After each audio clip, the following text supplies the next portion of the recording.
میں سمجھتا ہوں کہ ایک ادنے سے ادنا بندہ مومن اس کا بھی کم از کم یہ خواہش دل میں ضرور ہونی چاہیے کہ اے اللہ پاک مجھے شہادت کی موت عطا فرما۔ اتنا بڑا اللہ تعالیٰ نے اعزاز دیا۔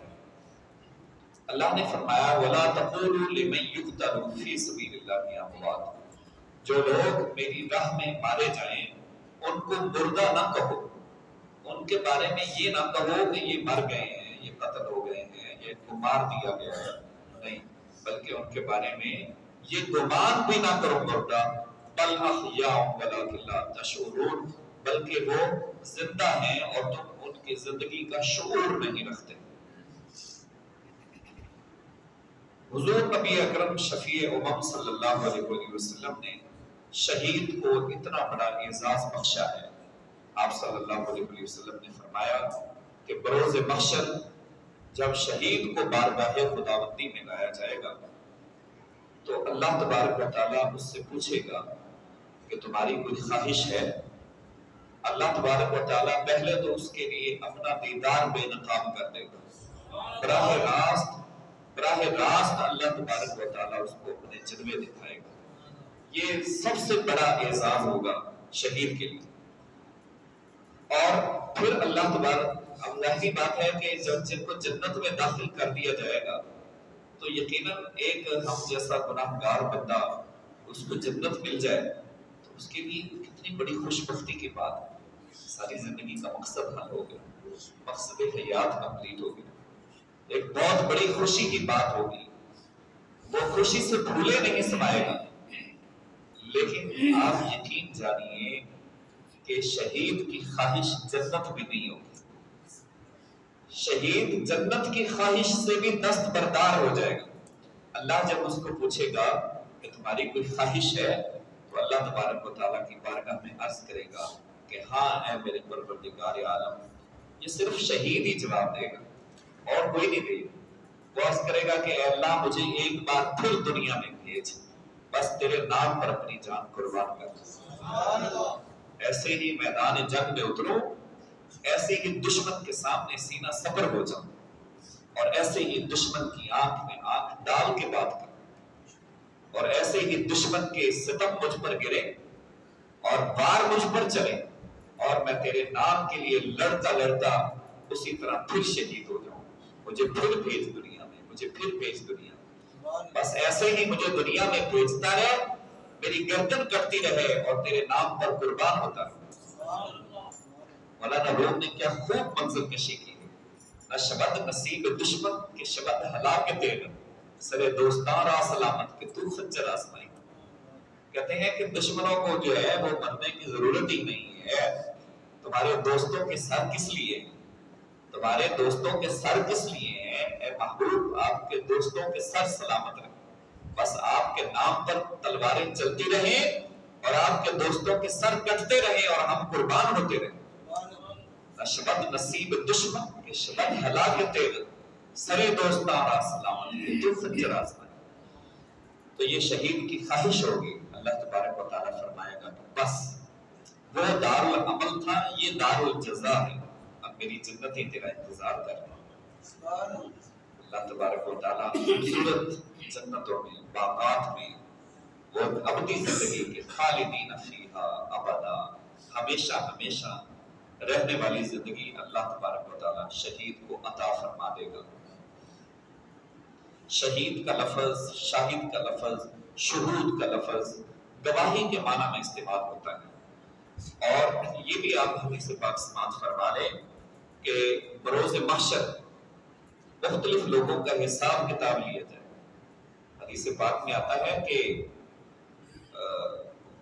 جو منافق ہے وہ اگر لڑتا ہوا شہید ہو جائے تو جنت میں داخل نہیں ہوگا، اس لیے کہ منافق تو بائی چانس مارا گیا، وہ تو صرف مال بٹورنے کے لیے وہاں مسلمانوں کے ساتھ تھا، وہ تو مسلمانوں کی صف میں شامل تھا تاکہ ان کے درمیان نفاق پیدا کرے، اصل تو وہ کام کسی اور کے لیے کر رہا تھا، غداری کر رہا تھا۔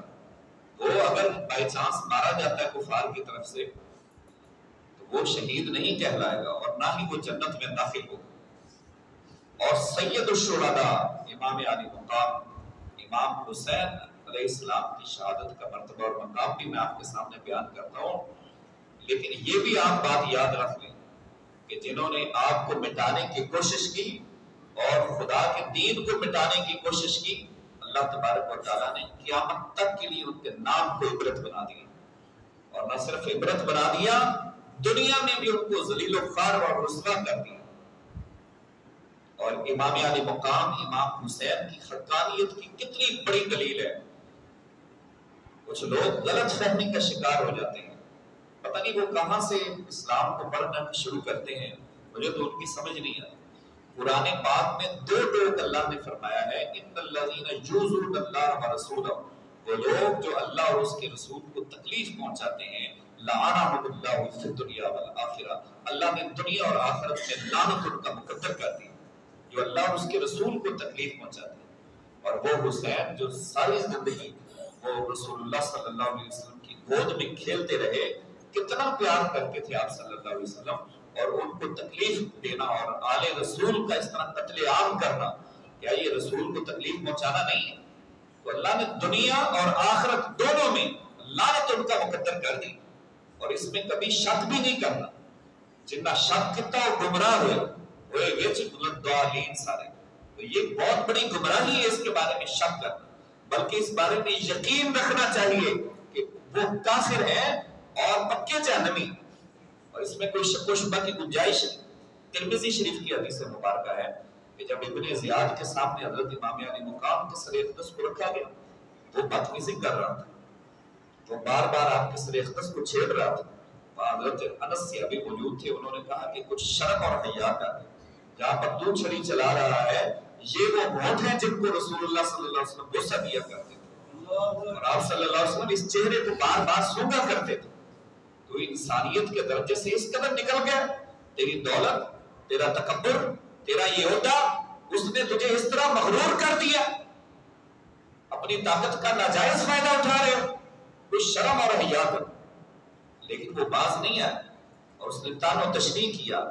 پھر جب مختار صفکی نے اس کو ابن زیاد کو قتل کیا تھا نا، تو اس نے بھی دمشق کے جامع مسجد کے اندر اس نے بھی اس کا سر وہیں پر رکھا تھا.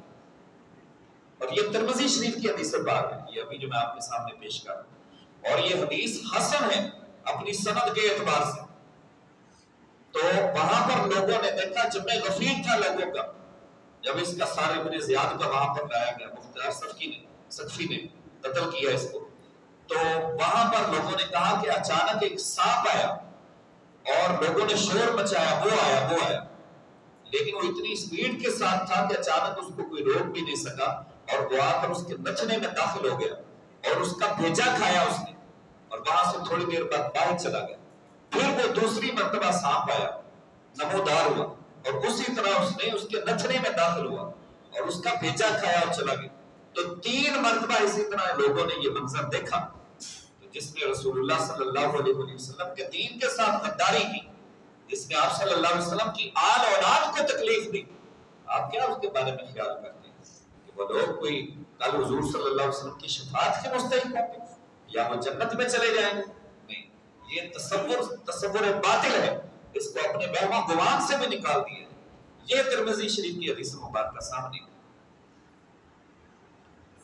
اور حضرت امام علی مقام علیہ السلام کے سامنے اگر وہ لوگ بھی پھر جنت میں چلے جائیں گے تو مجھے بتائیے پھر حق کہاں گیا؟ حق کس کے ساتھ تھا؟ تو شہید کا معنی ہوتا ہے گواہی دینے والا، شہادت کا مطلب ہوتا ہے گواہی.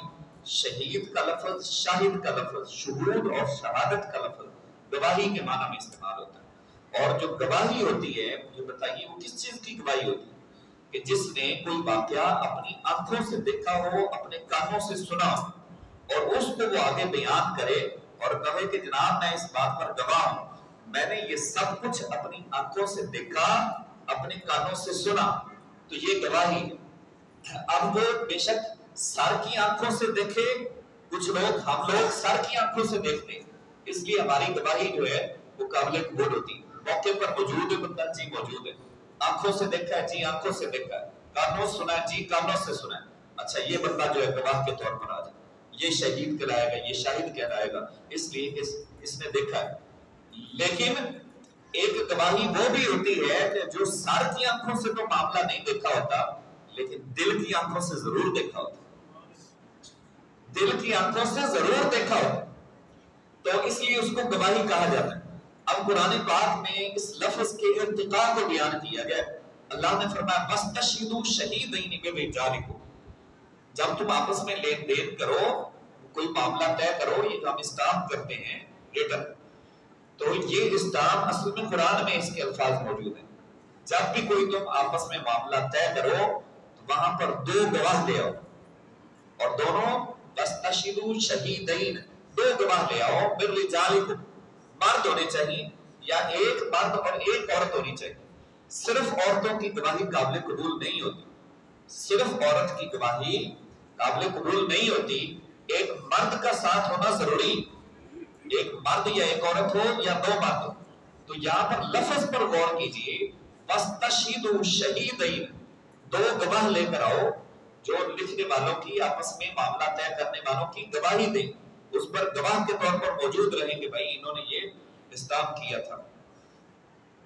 پھر قرآن پاک میں اللہ نے فرمایا لِتَكُونُوا شُهَدَاءَ عَلَى النَّاسِ وَيَكُونَ الرَّسُولُ عَلَيْكُمْ شَهِيدًا، اے امت محمدیہ علیہ صلی اللہ علیہ وسلم، ہم نے تم کو بہترین امت بنایا ہے، اس لیے بہترین امت بنایا ہے کہ تم امر و نہی پر فائز ہو، تم نیکی کا حکم دیتے ہو اور برائی سے روکتے ہو، اس لیے ہم نے تمہیں بہترین امت بنایا۔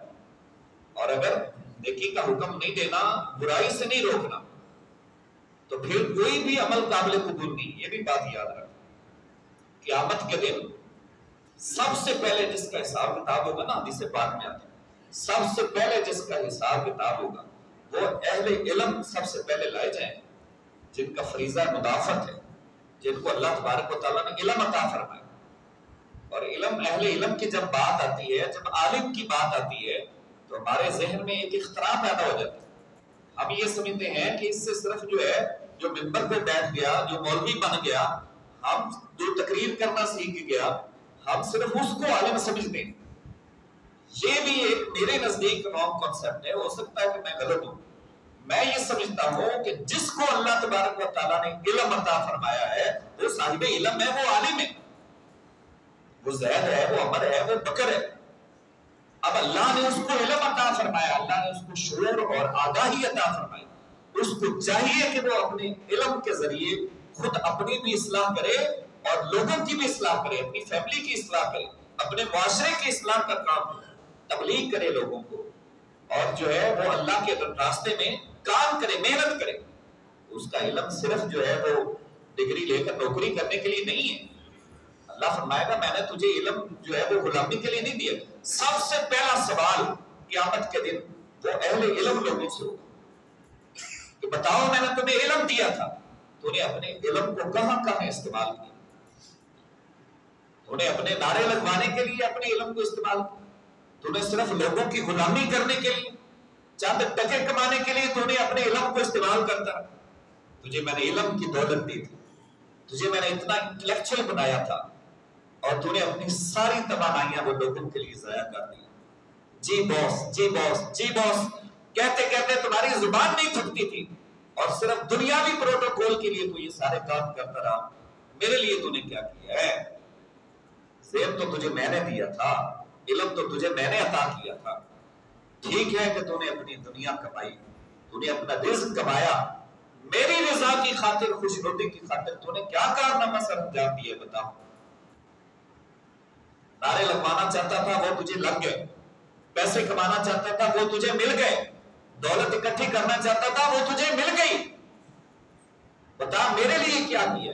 اس کا مطلب یہ ہے کہ جو تو نے علم حاصل کیا وہ میرے لیے نہیں تھا، وہ علم تو لوگوں کے لیے، وہ علم تو اپنے ذاتی مقاصد کے لیے، اپنی شہرت کے لیے، اپنی آئیڈینٹی کے لیے، اپنی جو اپنا چمکانے کے لیے، اپنا آپ، اپنی شہرت حاصل کرنے کے لیے، مال اور جائیداد کمانے کے لیے، تو وہ سب کچھ تجھے مل چکا، اس لیے اس شخص کو جہنم میں ڈالا جائے گا، پھر سخی کو بلایا جائے گا، بتا تجھے دولت دی تھی، بڑے بڑے تیرے نام تھے، بڑے بڑے کتبے لگا کر شائع کر دیے گئے تھے، اعلانات ہوتے تھے، فلاں سخی نے یہ کام کیا ہے، تو تو نے اپنے ذاتی مقاصد کے لیے وہ کام کروائے، اپنی شہرت کے لیے اور اپنی ناموری کے لیے، لہذا جن لوگوں کو دکھانے کے لیے تو نے کام کیے تھے اب وہی مجھے اس کا عذر دیں گے، ان سے مانگ، اس کو بھی جہنم میں ڈالا جائے گا۔ اور تیسرا وہ شہید ہوگا جو صرف اپنی طاقت کے بل بوتے پر اپنے جوڑ دکھانے کے لیے، دنیا کو دکھانے کے لیے لڑتا رہا کہ میں بڑا ہی بہادر ہوں، میں جدی جنگجو ہوں، میں یہ ہوں، میں وہ، اس کے لیے جو لڑا کہ تجھے نام چاہیے تھا وہ نام تجھے مل گیا، تیرے نام کی جناب جو ہے وہ لین بنا دی گئی، تختیوں پر لکھ کر جو ہے وہ سٹریٹ تیرے نام کی شائع کر دی گئی، چوکوں کے نام تیرے نام سے رکھ دیے گئے، شہروں کے نام تیرے نام سے رکھ دیے گئے، تجھے اعزازات مل چکے، وہی لینا چاہتا تھا نا، وہ حاصل کرنا چاہتا تھا۔ تو یہ سارے کام دوستو اللہ تبارک و تعالیٰ کی رضا کی خاطر کرے گا تو پھر اللہ تبارک و تعالیٰ اس کے لیے اپنے دیدار کے جلوے بے نقاب کر دے گا۔ لوگوں کو دکھانے کے لیے کرے گا تو لوگ تو اپنے تئیں جو ہے وہ اپنے آپ کو نہیں سیٹل کر پاتے، انہوں نے کسی کو کیا دینا ہے۔ تو تم بہترین امت اس لیے ہو، اس لیے کہ تم لوگوں کی گواہی دو گے، تم گواہی دو گے دوسرے لوگوں کی۔ یہ امت محمدیہ علیہ صاحب علیہ السلام، اس میں اللہ تبارک و تعالیٰ نے کچھ لوگ ایسے بنائے ہیں کہ جو اسی امت میں سے لوگوں کی گواہی دیں گے، ان کا فریضہ مدافعت ہے، ان کو فرائض اللہ تعالیٰ عطا فرمائے ہیں، ان کو رہنمائی کا، امامت کا، قیادت کا، لوگوں کی اصلاح کا، لوگوں کے ساتھ ہمدردی کا اللہ نے فریضہ عطا فرمایا ہے۔ بہت سارے لوگ اس کے دائرہ کار میں ہوتے ہیں، ضروری نہیں کہ کسی پیر کے دائرہ کار میں ہی لوگ، ضروری نہیں کہ جناب جو ہے نا کسی مولوی کے دائرہ کار میں ہی لوگ، ہر کوئی اپنے تائیں اپنی فیملی کے لحاظ سے اس کے ماتحت لوگ ہوتے ہیں، بہت سارے لوگ اس کے ساتھ جڑے ہوتے ہیں، بہت ساری لوگوں کی نظریں اس کی طرف ہوتی ہیں، تو اس کا ایک دائرہ کار ہوتا ہے، تو اس لیے وہ اپنے دائرہ کار کا ذمہ دار ہے اور اس کی پوچھ گچھ ہوگی قیامت کے دن۔ کلکم رائن، فرمایا تم میں سے ہر شخص حکمران ہے، ہر شخص تم میں سے حکمران ہے، وَكُلُّكُمْ مَسْئُولٌ عَنْ رَعِيَّتِهِ، اور تم میں سے ہر شخص اپنی رعیت کے بارے میں جواب دے ہوگا قیامت کے دن۔ تو فرمایا لِتَكُونُوا شُهَدَاءَ عَلَى النَّاسِ، تاکہ تم لوگوں کی گواہی دو گے کہ یہ لوگ میرے اس بھلائی کے کام میں میرے ساتھ تھے اور یہ لوگ میرے ساتھ نہیں تھے، ان کا کام تو صرف تنقید کرنا تھا، کریٹیسائز کرنا تھا، تان و تشنیع کرنا تھا، صرف باتیں بنانا تھا، یہ میرے ساتھ نہیں تھے، انہوں نے بالکل نیکی کے کام میں مجھے سپورٹ نہیں کیا۔ یہ وہ لوگ تھے جو دفاعی کاموں میں، نیکی کے کاموں میں، اچھے کاموں میں میرے ہم قدم ہو گئے تھے، یہ گواہی دیں گے۔ امت کے کچھ لوگوں کی گواہی دیں گے۔ وَيَكُونَ الرَّسُولُ عَلَيْكُمْ شَهِيدًا، پھر رسول اللہ صلی اللہ علیہ وسلم ان کی گواہی دیں گے۔ ہاں اللہ پاک یہ ٹھیک کہہ رہے ہیں، ہاں اللہ یہ ٹھیک کہہ رہے ہیں۔ مجھے بتائیے لوگ تو گواہی دیں گے لوگوں کی، تو رسول نے اگر دیکھا نہیں ہوگا معاملہ اپنی آنکھوں سے، رسول نے اگر اپنے کانوں سے سنا نہیں ہوگا تو پھر رسول کیسے گواہی دیں گے؟ اس لیے اللہ نے فرمایا یا ایھا النبی، اے پیغمبر صلی اللہ علیہ وسلم، انا ارسلناک شاہدا ومبشرا ونذیرا، ہم نے آپ کو گواہ بنا کر بھیجا ہے، ہم نے آپ کو مبشر اور نذیر بنا کر بھیجا ہے۔ حضور آپ اس طرح گواہی دیں گے؟ فرمایا اس طرح کہ میں اپنی امت کے لوگوں کو دیکھ بھی رہا ہوں اپنی آنکھوں سے، اور ان کے اعمال کو دیکھ رہا ہوں، اور اپنے کانوں سے میں ان کی باتیں سن بھی رہا ہوں۔ اس لیے اللہ حضرت نے اسی کا ترجمہ کیا نا شاہد کا، کہ شاہد گواہ ہوتا ہی وہ ہے جو آنکھوں سے دیکھ رہا ہو، جو کانوں سے سن رہا ہو۔ جس نے آنکھوں سے دیکھا نہیں ہے، جس نے کانوں سے سنا نہیں ہے، پھر وہ اگر گواہی دے گا تو اس کا مطلب یہ ہے کہ وہ جھوٹ بول رہا ہے، وہ گواہ تو نہیں ہوگا۔ اور اگر نبی کو اللہ نے شاہد کے مرتبے پر فائز کیا ہے تو پھر اعلیٰ حضرت کا یہ شعر جو ہے وہ سن لیجیے، دور و نزدیک کے سننے والے وہ کان لال کرامت پہ لاکھوں سلام۔ امتی جو ہے یہ ہو کیسے سکتا ہے؟ اعلیٰ حضرت فرماتے ہیں فریاد امتی جو کرے حال زار میں، ممکن نہیں کہ خیر البشر کو خبر نہ ہو۔